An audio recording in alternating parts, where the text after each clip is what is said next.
पाहिलं जातं, परंतु तेच दूध आता सामान्य जनतेसाठी विष बनत चाललं आहे. होय, तुम्ही बरोबर ऐकलं, याला कारणही तसंच आहे.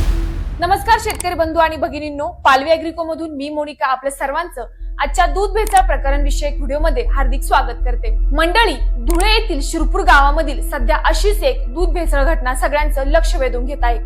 उकळत्या दुधाचा अक्षरशः रबर बनला आहे. दिवाळी म्हटलं की वेगवेगळे पदार्थ बनवण्यासाठी लागणारं दूध हे शुद्ध दूध म्हणून विकलं जातं की नाही हे पाहण्यासाठी प्रत्येक वर्षी सतर्क असलेली FDA यावर्षी कुठे असा मोठा प्रश्न आज उपस्थित होतोय. लोकल दुकानामधून खरेदी केलेलं दूध काही तासांमध्येच खराब झाल्याने महिलेने दूध उकळून पाहिले असता त्या दुधाचा चोथा बनत चालला असं दिसलं. ते हातात घेऊन पाहिल्यावरती त्याचा अक्षरशः रबरासारखा गोळा बनला होता. शेतकरी जर शुद्ध दूध डेअरीला घालत असून मध्यस्थी डेअरीवाले अधिक पैसे कमवण्यासाठी अशा प्रकारची कृत्य करत असून एक माणूसच दुसऱ्या माणसाचा जीव घेतोय असा देखील आरोप काही दूध उत्पादकांनी केला आहे.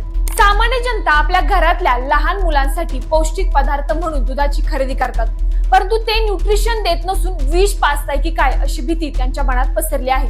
मग प्रश्न असा की नक्की ही भेसळ केली तरी कशी जाते? सांगते. एका दुधाच्या टँकर पासून 3 टँकर बनवले जातात. यासाठी फक्त यात पाणीच नाही तर दुधाचा रंग सफेद राहून चमक वाढवण्यासाठी युरिया, दुधाचा फेसाळपणा आणि दुधाचा घट्टपणा टिकून राहण्यासाठी डिटर्जंट, दुधाची फॅट वाढवण्यासाठी पाम तेल, दुधाची घनता वाढवण्यासाठी स्टार्च, भेसळीमुळे आम्लपणा कमी करण्यासाठी कॉस्टिक सोडा, तर दूध अधिक काळ टिकण्यासाठी फॉर्मेलिन दुधामध्ये मिक्स केले जाते.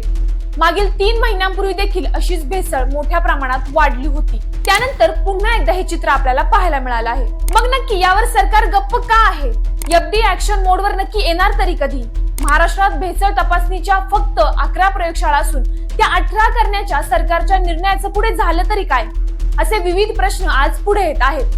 अन्न आणि औषध प्रशासन अशा घटनांमुळे गप्प बसत असेल तर याला कुठेतरी सरकारच कारणीभूत आहे असं देखील दूध उत्पादकांकडून बोलले जात आहे. यावर FDA नक्की काय पावले उचलणार याकडे मात्र सगळ्यांचेच लक्ष लागले आहे. तर शेतकरी बंधूंनो, सरकार यावर ठोस पावले उचलेल का? दूध भेसळ प्रकरणावर आळा बसेल का? सरकारने आणि FDA ने काय पावले उचलली पाहिजेत? तुम्हाला काय वाटतं? आम्हाला कमेंटद्वारे नक्कीच कळवा. तसेच हा व्हिडिओ आपल्या बाकी दूध उत्पादक शेतकऱ्यांना देखील पाठवा. सोबतच असेच महत्त्वपूर्ण दूध विषयक व्हिडिओ पाहण्यासाठी आपल्या पालवी अॅग्रिको चॅनलला नक्कीच सबस्क्राईब करा. धन्यवाद.